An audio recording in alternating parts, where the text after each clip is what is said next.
mes amis investisseurs, j'espère que vous allez bien.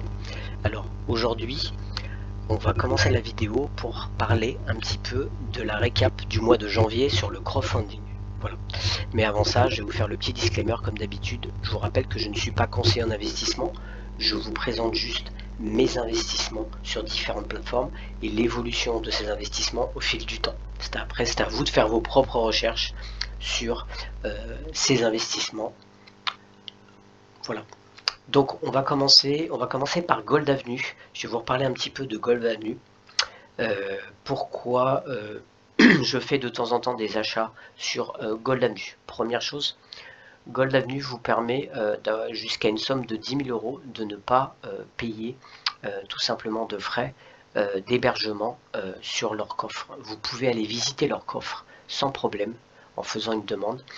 Bien sûr, il faut quelques jours pour l'autorisation, pour la sécurité, mais vous pouvez aller visiter leur coffre. Troisième chose qui peut être intéressante, depuis quelques mois, vous pouvez investir en crypto-monnaie sur leur site. Voilà, vous pouvez acheter des métaux précieux avec la crypto-monnaie. Voilà. Alors pourquoi on peut investir? Qu'est-ce qui pourrait être intéressant pour moi d'investir? Je pense que de toute façon c'est l'or, les métaux précieux, c'est des valeurs refuges et je pense qu'ils sont un petit peu manipulés et ils vont monter dans quelques temps. Je vais vous donner un petit peu des indices. Voilà, on va commencer ici par investing.com. Les banques centrales ont acheté 1136 tonnes d'or en 2022, la demande au plus haut depuis 11 ans. Les banques centrales ont acheté 1136 tonnes d'or en 2022, portant la demande de métal jaune à son niveau le plus haut depuis 2011. Ce chiffre, qui représente la plus grande quantité achetée par les banques centrales en 55 ans, est supérieur de 152% aux 450 tonnes qu'elles ont achetées en 2021. Voilà. Pourquoi tous les gouvernements achètent de l'or en masse? J'ai vu que même dans l'Union européenne, il y avait beaucoup de pays, et aussi la Serbie, j'ai vu récemment, qui achètent beaucoup de tonnes d'or. C'est une bonne question. Mais les pays qui achètent le plus, on va regarder ça, les données du WGC ont montré que la plupart des achats d'or en 2022 provenaient des marchés émergents. La Banque centrale de Turquie étant en tête des achats avec un record de 542 tonnes. D'autres pays ont considérablement augmenté leurs réserves d'or l'année dernière, notamment la Chine, l'Inde, le Qatar, les Émirats arabes unis, l'Égypte et l'Irak. Petit point commun de tous ces pays, la plupart sont tous dans les BRICS ou ont fait une demande pour rentrer dans les BRICS. Voilà. Donc à mon avis, la stratégie est simple. Ils veulent tout simplement contrer le dollar, faire une dédollarisation, et ils vont tout simplement maintenant payer par exemple le pétrole, acheter les choses plus en dollars mais avec leur monnaie. Par contre, ils ont besoin que leur monnaie soit adossée à des matières premières et c'est là vont intervenir les CBDC. C'est tout simplement ma façon de voir les choses. Peut-être que je me trompe, mais je pense que sur le long terme, les matières premières vont flamber dans l'année prochaine ou dans 2 ans maximum. Voilà, c'est ma théorie. Après, chacun fait ses propres recherches. Voilà donc pourquoi il peut être intéressant tout simplement d'aller investir sur Gold Avenue qui vous donne tout simplement une possibilité jusqu'à 10 000 euros de ne pas payer de frais d'hébergement dans leur coffre des métaux précieux. Voilà, on va passer à Peerberry. Je vous rappelle, c'est un peer-to-peer où vous pouvez prêter de l'argent soit à des particuliers, soit à des organismes, aussi dans l'immobilier, aussi des crédits pour les voitures, etc. Beaucoup de choses, beaucoup de grosses entreprises ou des petits organismes de crédit pour les particuliers. Moi, personnellement, ma stratégie est plus d'aller sur des prêts à court terme, tout simplement pour garder de la liquidité si jamais je veux retirer de l'argent, et puis de faire jouer un petit peu les intérêts composés. Voyez, donc Là, ça oscille entre 10, parfois 11% pour les prêts. Par contre, sur le long terme, parfois c'est assez intéressant. Je peux en prendre aussi, comme là, Automonnaie, vous voyez, 13%. Aussi, là, 11%. Donc, j'ai quelques longs termes, mais j'ai vraiment beaucoup de court terme. Et évidemment, je dilue pour prendre moins de risques. Voilà. On va aller dans Overview. Alors là, il y a une augmentation de 6%, c'est parce que j'ai rajouté un petit peu des fonds récemment. Et là, je gagne à peu près 8 € par mois, ce qui est déjà assez intéressant. Alors, c'est pas des grosses sommes, hein, bien sûr, mais comme si on diversifie sur beaucoup de plateformes, ça peut commencer à faire une petite somme sympathique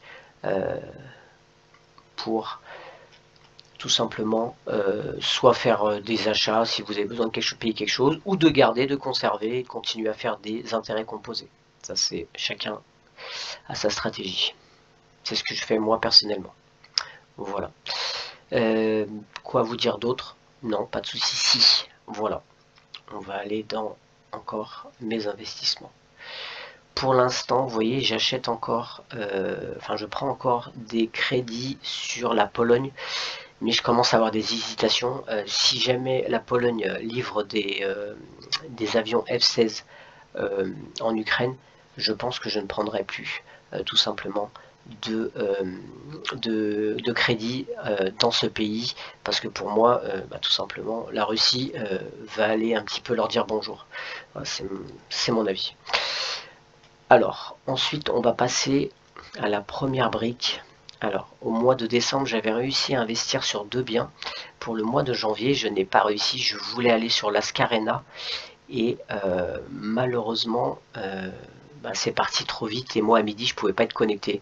C'est le problème tout simplement de cette entreprise, c'est qu'il y a beaucoup de monde dessus et les horaires, ça va très vite, c'est pas facile de se connecter. Si vous connectez sur le téléphone, ça peut bugger. C'est pas la même vitesse de connexion que si vous avez la fibre à la maison par exemple. Et c'est pas facile. J'aurais voulu investir sur l'Ascarena, mais je n'ai pas pu. Je vais essayer au mois de février, si possible, d'investir quand ils vont sortir. Actuellement, il n'y a pas de projet en cours depuis. Juste, on peut noter que là, vous voyez, le 11, c'est un projet, ça a été un gros projet. Vous voyez, c'est presque 1 million d'euros. Mais ça a été collecté pareil à une très très grosse vitesse. Mais on peut voir qu'ils augmentent petit à petit tout simplement les fonds collectés. Ça peut être intéressant parce que ça va quand même un petit peu moins vite que sur des projets à 200 000 € par exemple. Là sur 1 million d'euros, ça part un tout petit peu plus moins rapidement, on va dire. Voilà. En tout cas, la première brique, il n'y a rien à dire. Avec mon lien, vous gagnez d'un petit pourcentage. À vous de faire vos propres recherches sur cette entreprise qui a 0 taux de défaut pour le moment. Voilà, on va passer à Land Finance. Alors Land Finance, je vous rappelle, c'est le participatif agricole où vous aidez les agriculteurs et ils vous payent des intérêts pour avoir fait la levée de fonds pour leur projet. Actuellement, on va aller voir s'il y a des projets disponibles. Les projets partent très vite, tout simplement parce que c'est des petits projets oscillant entre 10 000 et même pas 5 000, vous voyez, et 70 000, 80 000 €. Donc ça part assez vite. Là, il en reste un, il n'y a pas grand-chose. Il va vite être complété. Les pourcentages sont assez intéressants. Vous voyez, 11%, 12%, il peut y avoir du 13%, j'ai déjà vu 13 aussi sans problème, même 14%, plus le petit pourcentage pour le parrainage, vous gagnez 1%. Pendant 3 mois, ça peut même aller jusqu'à 15%. C'est assez intéressant. Pour l'instant, j'ai aucun souci. J'avais un petit souci d'IBAN avec eux. J'ai tout simplement envoyé un mail. Ils m'ont répondu. Ils ont été assez réactifs et ils ont tout simplement solutionné le problème. Bon, pour moi, pas de problème. Seul petit bémol, je dirais, on va aller dans Overview. Voilà. J'ai 5 investissements. J'en ai 2 qui fonctionnent bien. Et j'en ai 2 qui sont en retard sur les paiements mensuels entre 1 mois et 2 mois. Voilà. Et un qui a été remboursé. Donc j'ai 0 taux de défaut Par contre, sur la plateforme, il peut y avoir du retard. Il y en a pas mal quand même de retard, parce que je suis pas le seul, hein. J'ai déjà vu sur des forums pas mal de gens qui disaient que sur leur projet, ils avaient 30 à 40% parfois de retard. Mais le principal, c'est d'être payé.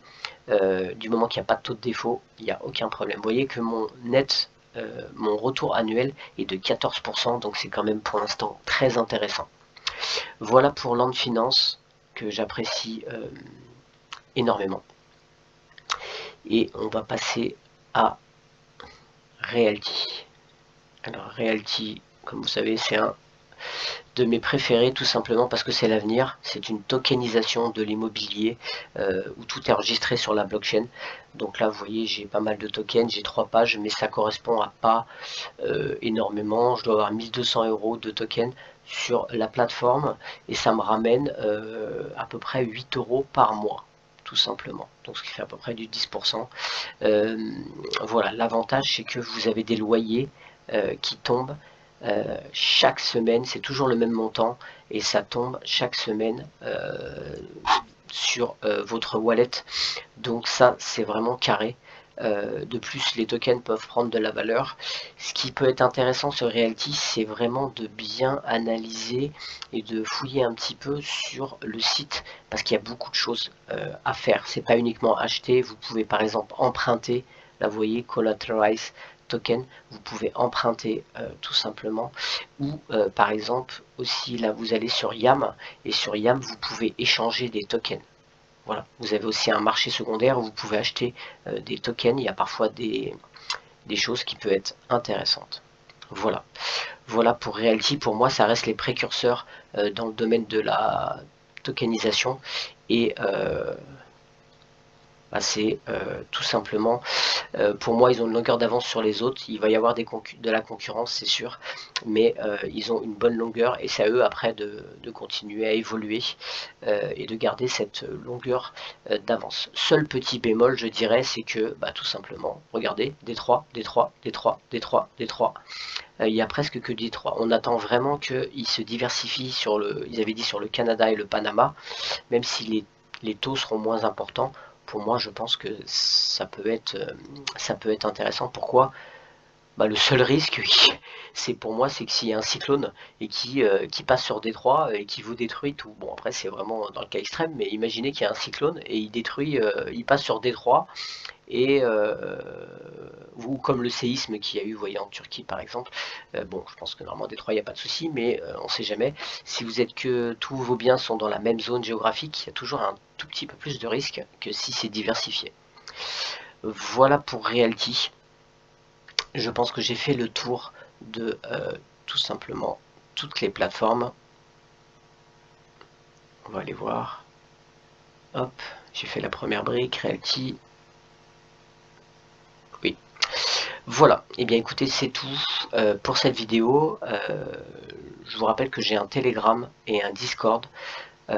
Si jamais vous voulez un petit peu voir les nouvelles, voir un petit peu l'actualité sur les investissements et même l'actualité économique sur d'autres investissements en général, n'hésitez pas à venir sur le Telegram ou aussi sur Discord. Voilà, une très bonne journée, à bientôt, ciao.